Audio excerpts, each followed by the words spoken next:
ভালো আছে আল্লাহ পরে এবার ধান করে কাটা ঘর তুলবো তুলে দিয়েছে কেরা কয় টাকা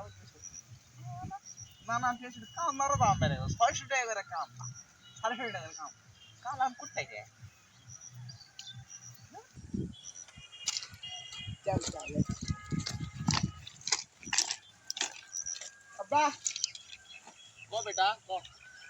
10 টাকা দাও কি করবো তুই তো বিড়ি খাস না সিগারেট খাস না তুই সাদা বাদেও খাস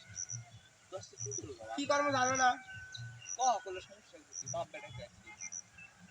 আরে তুমি জানো না আমি বড় হয়ে গেছি বাল কাটা লাগবে সালবে টাকা দাও টাকা দেন না